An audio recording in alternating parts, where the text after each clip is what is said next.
Arrêtons 2 secondes, vraiment. Et prenons le temps de poser les choses ensemble. Je vais vous poser une seule question. Est-ce que vous avez parfois l'impression de tout faire? Pas juste de tout porter, mais de tout faire. Si vous avez cette impression, c'est que c'est probablement le cas. Comment je le sais? Parce que je fais aussi partie de la team Je fais tout. Et ceux qui nous expliquent que c'est une question d'organisation, ou qu'on est trop perfectionniste, ou qu'on se complique la vie, tout cela, ils ont super méga tort. Si ce que je viens de dire vous fait hocher la tête, respirez 2 secondes. Parce que vous n'êtes pas seul. Et vous n'êtes pas folle. Je vous assure, si on prenait notre casquette de détective là maintenant, on verrait que ce « je fais tout », c'est le résultat d'années à être celle qui repère, celle qui anticipe, celle qui ramasse, celle qui répare, celle qui repasse, celle qui explique, celle qui coordonne, etc. Pendant que les autres vivent leur vie comme si un plugin invisible nous reliait à chaque tiroir, à chaque agenda, à chaque émotion de la maison.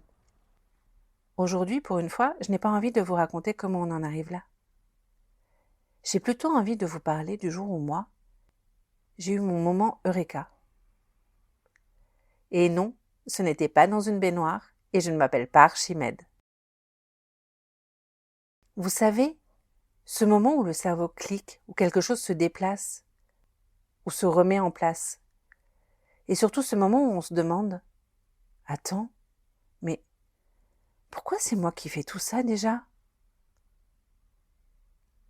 Ce moment-là a changé ma manière de me voir et ma manière de faire aussi. Parce que j'ai compris que ce rôle, je ne l'avais jamais vraiment choisi, je ne l'avais jamais vraiment pensé non plus. Et je ne l'avais jamais décidé. Il s'était imposé. Et moi, je m'y étais adaptée. Comme on s'adapte à des chaussures trop petites, en se disant « c'est normal, tout le monde marche comme ça fait pas si mal en plus ». Sauf que non, tout le monde ne marche pas avec des chaussures trop petites. Et surtout, vous n'êtes pas obligé de continuer à marcher avec. Surtout si elles vous font des ampoules.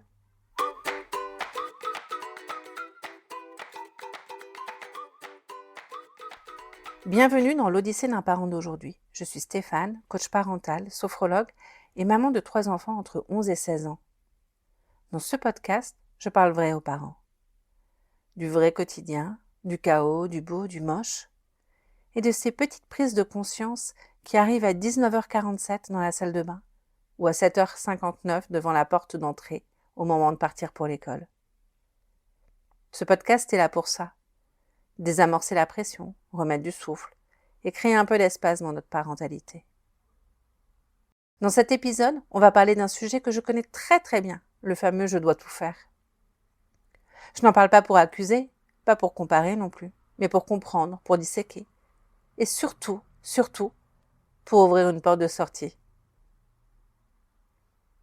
Il y a quelque temps, je rentrais du travail vidé. Vous voyez ces journées où votre cerveau affiche « erreur système » ou « erreur 404, cette page n'existe pas ». Voilà. C'était une de ces journées-là. J'ouvre la porte et là, je suis aspirée dans un tourbillon d'enfants, d'histoires et de questions. Maman aujourd'hui, maman tu sais que, maman j'ai faim. Je n'ai même pas eu le temps de poser mon sac, d'enlever mon manteau ou mes chaussures que déjà j'étais sollicitée, envahie, engloutie, happée par le quotidien. Mais je suis maman et il paraît que c'est comme ça que font les bonnes mamans. Alors ce soir-là, j'ai mis mon masque et j'ai serré les dents, j'ai souri et je me suis adaptée. Je me suis peut-être suradaptée. J'ai mis ma casquette de maman tout de suite, alors que j'aurais bien eu besoin de 10, 15 minutes, pas plus, pour moi, juste un sas de décompression. Mais ce soir-là, je ne l'ai pas eu. Alors, je me suis engouffrée dans le tunnel du soir Penser au repas, ranger ce qui traîne, lancer les bains, répondre à 28 questions sans lien logique, gérer 3 émotions opposées, anticiper le lendemain, mettre la table, cuisiner en mode commando, rituel du coucher, câlin, histoire, négo, acrobatie émotionnelle. Dans ce tunnel-là, je respire à peine. Je suis en pilote automatique, tout le long. Mon corps fait les gestes, mon mental est resté dans le métro. Et puis il est 20h30, c'est normalement le moment où je sors du tunnel. Sauf que non. Encore une machine à lancer, un papier à signer, les affaires du lendemain à préparer. Et dans la salle de bain, les enfants font un peu trop de bruit. Pas grand-chose, objectivement. Mais ce un peu trop suffit. Moi, je suis totalement à sec. Je puise dans la réserve, en mode économie d'énergie. Alors, je lâche un stop beaucoup trop fort. Ça explose, ça pleure, de tous les côtés, y compris du mien. Et dans ce chaos, une petite voix intérieure se fraye un pressage. Et toi? Qui s'occupe de toi? Faites pause là-dessus. Parce qu'en fait, cette question-là, elle est super importante. On y revient dans 1 minute. Et toi? Qui s'occupe de toi? Cette question a marqué une fin. Et surtout un début. Elle m'a fait comprendre que tout faire n'était ni une performance ni un rôle à tenir à bout de bras. Et en plus, personne n'applaudit jamais. Pas même nous. Cette question a été comme une alarme, un déclencheur. Pas pour les autres, pour moi. Un message clair. Stop, là, ça suffit. Ça ne peut plus continuer comme ça. Ça ne marche pas pour moi. Ça ne marche plus pour moi. Et ce message-là te fait aboutir à la conclusion qu'il faut vite changer quelque chose. Ce soir-là, j'ai compris quelque chose d'essentiel. Si j'avais explosé, ce n'était pas à cause de ce soir-là. C'était pour tous les autres. Dans beaucoup de familles, il y a une personne référence. La personne à qui on pose toutes les questions, celle qui sait, celle de laquelle on attend toutes les réponses. Et soyons honnêtes, c'est souvent nous les mères. Dans la même journée, on répond à des questions aussi variées que où sont les chaussettes? Qu'est-ce qu'on mange? C'est quand le rendez-vous? Il est où le Doliprane? Et puis, il y a la scène du frigo, elle est presque mythique. Quelqu'un ouvre, regarde vaguement dans le frigo, et au bout de 5 secondes, tu sais où est le beurre? Le beurre, l'aliment le moins fugueur de l'histoire. Et quand je réponds « cherche un peu », on me regarde comme si je l'avais planqué dans un coffre-fort à double fond. Alors je me lève. Derrière les cornichons, ô magie, le beurre apparaît. On dirait que j'ai fait Poudlard sans le dire à personne. Et que j'ai appris la formule Assio pour faire Assio beurre quand il le faut. Mais non, ce n'est pas un super pouvoir. C'est juste le résultat d'années à être celle qui pense, qui range, qui anticipe, qui retient. Et plus on le fait, plus on attend de nous qu'on le fasse. Et c'est comme ça qu'on devient la mémoire familiale, le GPS, le mode d'emploi et parfois la base de données émotionnelles. Le problème, ce n'est pas d'aider. Le problème, c'est d'être devenue la seule qui sait, la seule qui fait. Et arrive un moment où ce costume-là, il gratte, il serre, il ne nous va plus. On a envie de le mettre au placard. Et ce qui est trompeur, c'est qu'on peut porter ce costume pendant très longtemps. On peut même finir par croire qu'il s'est intégré dans notre peau, qu'on ne fait plus qu'un avec lui. Mais non. Et chez moi, quand ça déborde trop longtemps, ce n'est pas mon mental qui tire la sonnette d'alarme. C'est mon corps. Mon corps qui sent que ce costume ne lui va plus.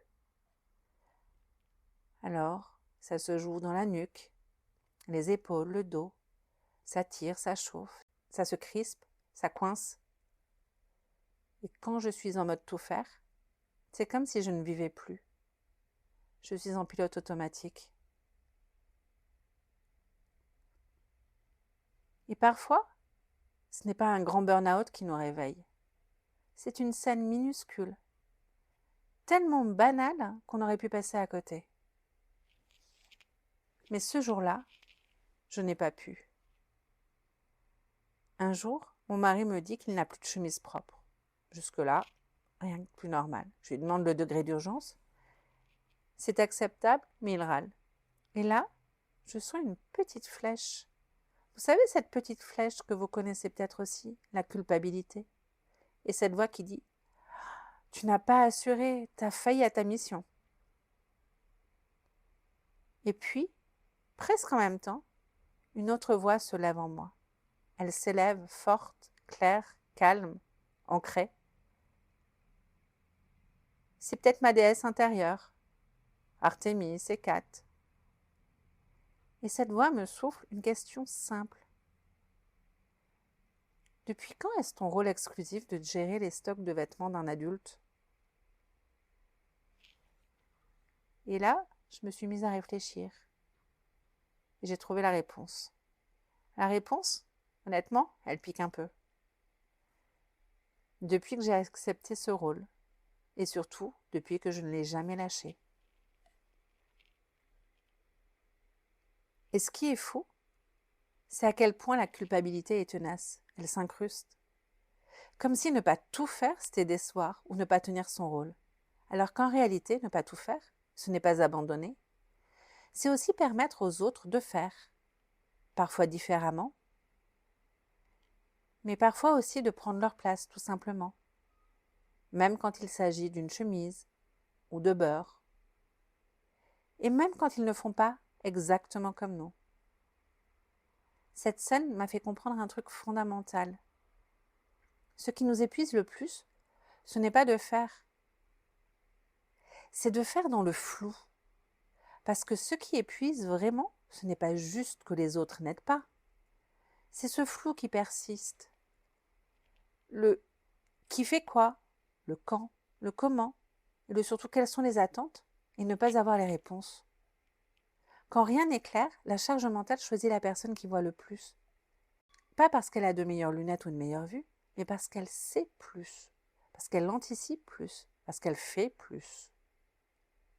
Et devinez qui c'est? Vous, très certainement. Clarifier, ce n'est pas contrôler. Clarifier, c'est desserrer un peu. C'est dire « Je ne peux pas être la seule à savoir. Je ne veux plus être la seule à savoir et à faire. » Et à ce moment-là, un micro-espace s'ouvre. Juste assez pour respirer. Juste assez pour que vous puissiez respirer. Et c'est exactement pour ça que je vous propose, pas forcément de tout changer d'un coup, mais de faire un micro-pas. Le corps n'a pas besoin d'une révolution. Il a besoin que le flou commence à se dissiper, qu'on clarifie tout ça, un tout petit peu. Alors cette semaine, je vous propose un PPPPP, le plus petit pas possible. Par exemple, ne pas répondre immédiatement à la prochaine question « Tu sais où est ?» Mais ça peut être tout autre chose. Pas en mode passif-agressif, juste dire calmement « Cherche un peu » ou demande à quelqu'un d'autre. C'est minuscule, mais c'est une fissure. Et dans une fissure, l'air peut passer, et quand il y a un peu d'air, le corps se détend. Et quand le corps se détend, quelque chose redevient possible. Votre corps le sait déjà. Vous n'êtes pas faite pour tout faire. Vous êtes faite pour vivre. Et si vous ne reteniez qu'une seule chose de cet épisode, retenez celle-ci. Ce n'est pas à vous de tout porter. Ce n'est pas à vous de tout anticiper. Et ce n'est pas à vous de tout faire. Commencez petit aujourd'hui.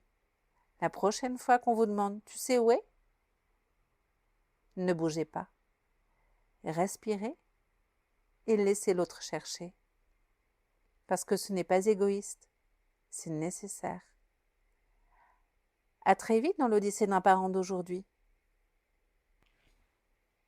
Et si cet épisode vous a parlé, partagez-le à quelqu'un qui a souvent l'impression de tout porter.